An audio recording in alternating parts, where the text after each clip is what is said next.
행복의 문을 여는 창의문교회 월요일 매일 큐티 나는 일어섭니다 찬양하시겠습니다.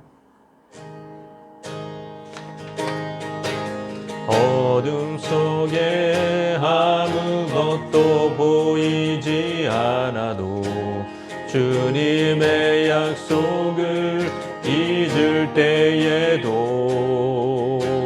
주가 붙드시기에 버텨내는 삶, 주가 원하는 삶, 절망 중에 무엇 하나 들리지 않아도 예수의 능력이 임일어가도 주의 자녀이기에 예배하는 삶, 주가 원하는 삶, 나는 일어섭니다. 더 이상 내 삶의 아픔이 아프게 두지 않겠습니다. 나는 예배합니다. 내게 약속하신 그 자리로 다시 한번 나아갑니다.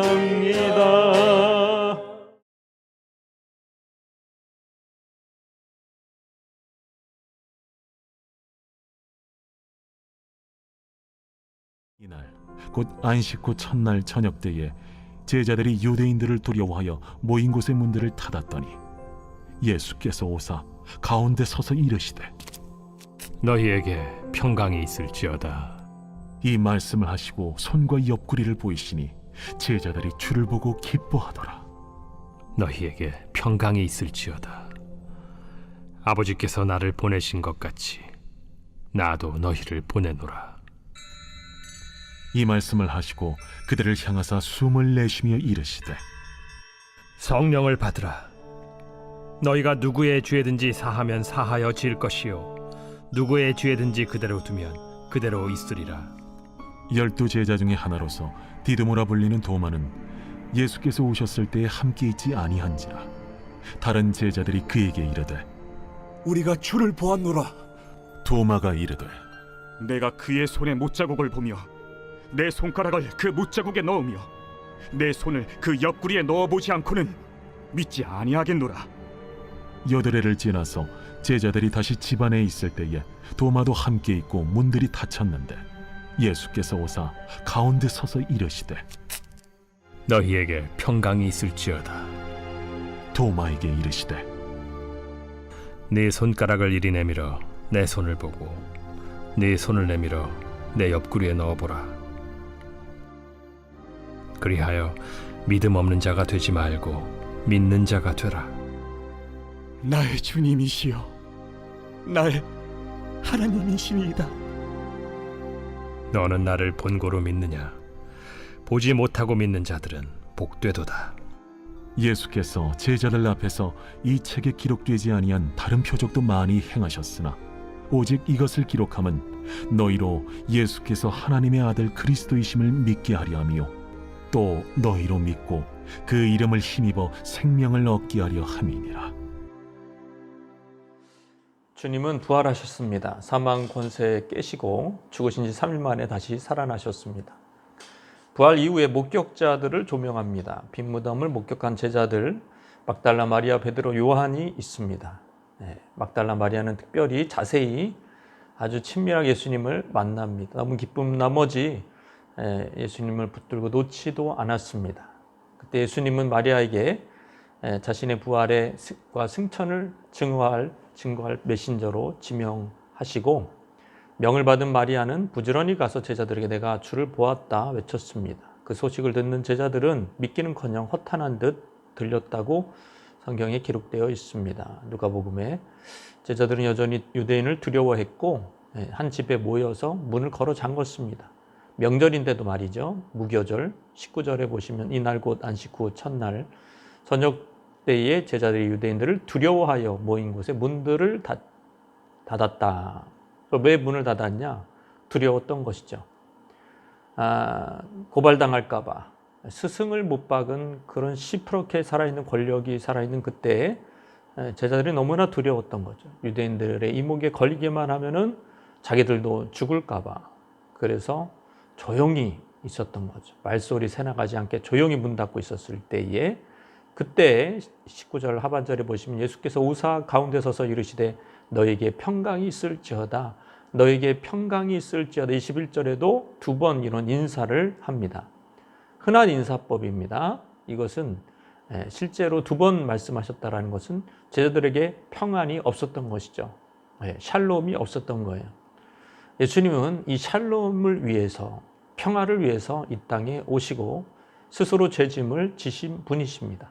예수님의 대리적 속죄를 통해서 제자들은 평화, 화평, 샬롬을 누릴 수 있기 때문에 예수님은 그들에게 평강이 있을지어다, 샬롬이 있을지어다 선물을 베풀듯이 말씀하신 것입니다. 그러면서 아직도 믿지 못한 제자들에게 부활의 실제적인 증거를 보여주시는데 20절 말씀에 손과 옆구리를 보여주십니다. 거기에 무슨 일이 있었죠? 찔리시고, 못에 찔리시고 옆구리는 창에 찔리셨습니다. 그 상처를 보여주시면서 실제로 그 상처가 완전히 아예 다치지 않은 사람처럼 없는 것은 아니었던 거예요.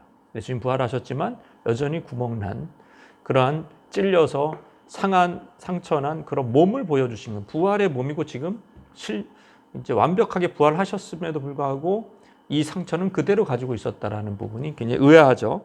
그거를 보여주십니다. 그때 제자들은 예수님이 유령이 아니구나, 어떤 환영이 아니구나, 진짜구나라는 것을 확신하게 됩니다. 그러면서 예수님이 놀라운 말씀을 하시는데 아버지께서 나를 보내신 것처럼 나도 너희를 보낸다라고 말씀하십니다. 사명을 주시고 세상에 파송하신다는 거죠. 여기서 나오는 말이 바로 사도죠. 사도, 보내심을 받은 자.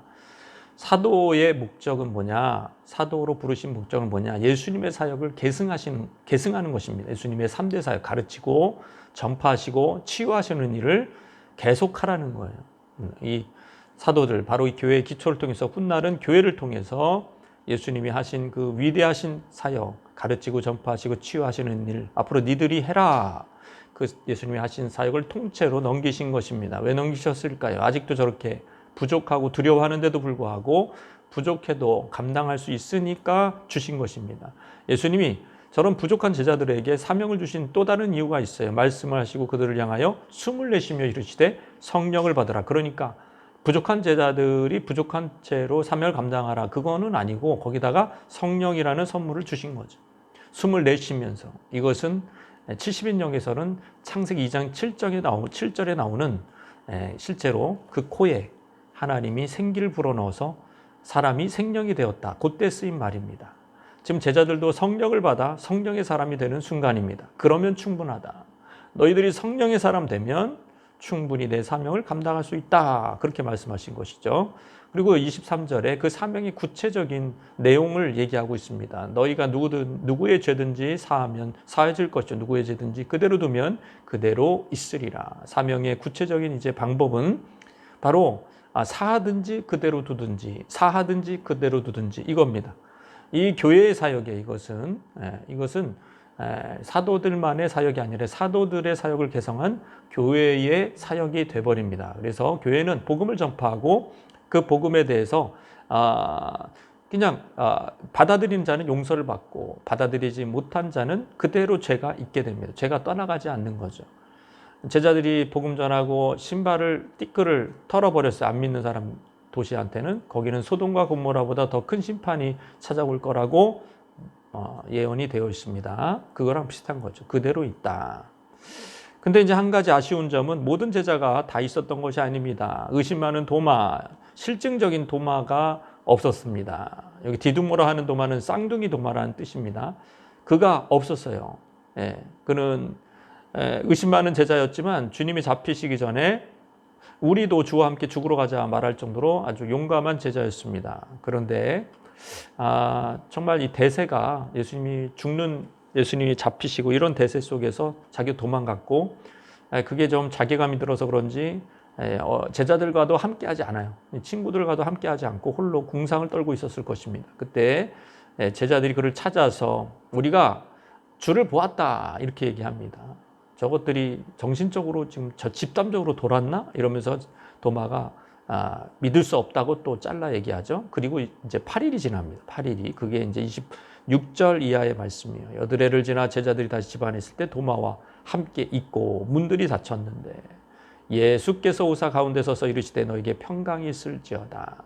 도마에게 특별히 이런 말씀을 더하십니다. 이르시되 내 손가락을 이리 내밀어 내 손을 보고 네 손을 내밀어 내 옆구리를 넣어보라. 마치 예수님의 그 의심한 8일 전에 한 말을 정확하게 예수님 기억하셔서 똑같이 대조해 보라는 것이죠. 눈으로 보고 손으로 감각해서 만져보라고 하신 것입니다. 한마디로 너의 의심이 사라질 때까지 철저하게 이 부활을 검증하라는 것입니다. 8일 전에 도마가 제자들에게 한 말도 예수님은 다 기억하고 계신 것이죠. 깜짝 놀란 도마가 이렇게 얘기합니다. 나의 주님이시오 나의 하나님이시니이다. 바른 신앙 고백이 드디어 도마에게서 터지고 도마는 훗날 아주 훌륭한 사도가 되어 인도부터 해서 하여튼 수많은 정말 이방인들에게 복음을 전하는 사도가 되죠. 그죠? 29절 33, 31절까지. 그러나 예수님은 너는 나를 본고로 믿느냐 보지 못하고 믿는 자는 복되다라고 말씀하고 계십니다. 도마는 본고로 믿어. 그러나 이제 앞으로 나올 제자들은 안 보고도 믿는다. 그게 더 복된 것이다 라고 얘기하고 있습니다. 그리고 31절 마지막에 오직 이것을 기록함은 너희로 예수께서 하나님의 아들 그리스도이심을 믿게 하려고 요한복음이 기록됐다라는 것.